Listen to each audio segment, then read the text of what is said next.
Well, we weren't told they wanted more security again. We did not know they wanted more security again. And by the way, at the time, we were told exactly, we said exactly what the intelligence community told us that they knew. That was the assessment. And as the intelligence community changed their view, we made it clear they changed their view. That's why I said we will get to the bottom of this. We don't get the PDB here, SE, and yet somehow we all knew it wasn't true just by reading the press report. I tweeted immediately, watch for a walk back. Yeah, that is patently untrue. And I wish I would have said. And it's insulting. It's actually insulting to the intelligence of the American people. They still stick to that line that we followed the intelligence community. If you just read what was being reported in the press, you knew. We weren't told that we needed added security. They shouldn't have had to be told. We have documents showing you were told. But everyone was watching the news through all this, and every person who's even mildly informed was watching that and saying, of course you knew. Of course you did.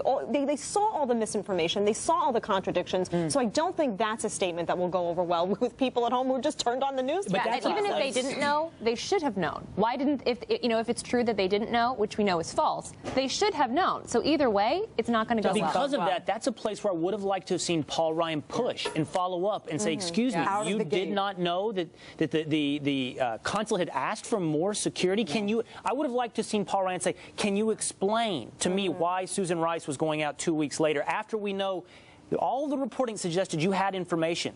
Why was she going out 2 weeks later? You missed some opportunities there. You didn't know that a military-style assault coordinated with RPGs, bringing indirect fire on a U.S. location they clearly had staked out beforehand, wasn't a response to a YouTube video? Everybody knew that. It's okay, because when I was going through the blocks, I had foreign policy at the top, and I gave this as a clear winner to Paul Ryan, because regardless of the lies that Joe Biden told and the fact that Paul Ryan didn't really take advantage of those moments, Joe Biden lost that entire segment on style for laughing through it.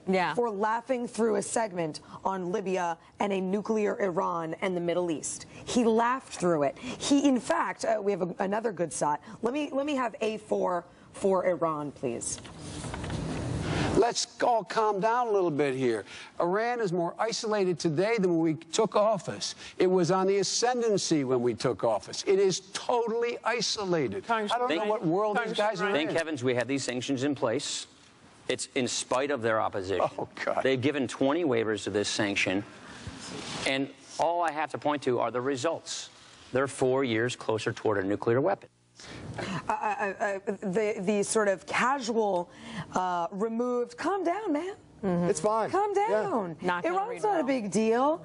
Is so offensive, and I think that attitude throughout the bloc killed it for Biden. I think it was more than that. I think that was another moment of Joe Biden making news. Let's all calm down here. Is that our position on Iran? That's new. That's news. He also said these are the most crippling sanctions in the history of sanctions.